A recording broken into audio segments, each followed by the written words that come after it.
मीरा और रिया दो सहेलियां थीं। एक शहर में रहती थीं। उनकी दोस्ती काफी अच्छी थी। उन्हें एक ही चीज बहुत पसंद थी, वो थे मोमोज। स्टीम्ड, फ्राइड, तंदूरी, उन्हें ये सब बहुत पसंद थे। स्कूल के बाद वे हर शाम अपने पसंदीदा मोमोज स्टॉल पर मिलती और स्वादिष्ट पकौड़ों की प्लेटें खाती, साथ में मोमोज खाती और भी फास्ट फूड खाती। लेकिन जल्द ही उनकी रोजाना की लत दिखने लगी। मीरा, जो कभी दौड़ने में माहिर थी, सुस्त महसूस करने लगी और रिया के अक्सर पेट में दर्द रहने लगा।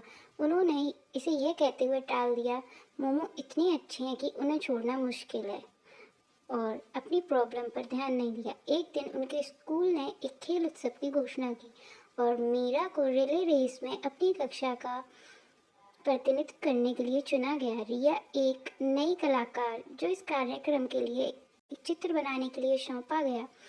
दोनों उत्साहित थीं, लेकिन मीरा अपनी घटती क्षमता के बारे में चिंतित थी और रिया को भी ध्यान केंद्रित करने में दिक्कत महसूस हो रही थी। इस समय जिस स्टॉल से वह मोमोज खाया करती थी, वहाँ एक नई स्टॉल लगी जहाँ पर चटपटी सब्जियाँ बेची जाती। उसने मीरा को उपहास किया, मोमो से बढ़कर कुछ नहीं हो सकता।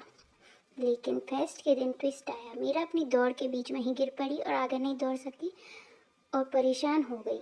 उसे एहसास हुआ कि उसकी अस्वास्थ्यकर खाने की आदतें के लिए नुकसानदेह साबित हुई। इस बीच रिया को अपना चित्र पूरा करने में संघर्ष करना पड़ा।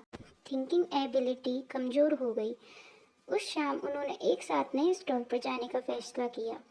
उस आदमी ने खुद को हेल्थ कोच के रूप में पेश किया और बताया कि कैसे हेल्दी भोजन ऊर्जा को और हमारी क्रिएटिविटी को बढ़ाता है। लड़कियों ने एक चुनौती के रूप में एक सप्ताह के लिए उस चटपटी सब्जी को खाने का फैसला किया। उन्हें आश्चर्य हुआ कि कुछ ही दिनों में उन्हें बेहतर महसूस होने लगा। मीरा ने अपनी सहन शक्ति वापस पा ली और रेस के लिए दोबारा से ट्रेनिंग करनी शुरू कर दी और रिया की क्रिएटिविटी में भी इम्प्रूवमेंट आया। उन्हें अभी भी मोमोज पसंद थे, लेकिन उन्होंने उन्हें खास मौक़ों पर खाने के लिए बचा कर रख लिया। मीरा ने कहा, ये उस चीज़ को छोड़ने के बारे में नहीं है जिसे हम पसंद करते हैं, ये खुद से इतना प्यार करने के बारे में है कि हम समझदारी से चुनाव करें कि क्या हमारे लिए ठीक है और क्या नहीं है। रिया ने मुस्कुराते हुए कहा, कभी कभी स्वस्थ भोजन आपको यह बताकर आश्चर्यचकित कर सकता है कि कितना अच्छा है। हमें ये शिक्षा मिलती है, फास्ट फूड कभी कभी खाना उचित है, लेकिन हर रोज खाना नहीं। Thank you. अगली कहानी से जुड़े रहने के लिए हमारे पेज को फॉलो करें और बेल आइकन को दबाना ना भूलें। Thank you.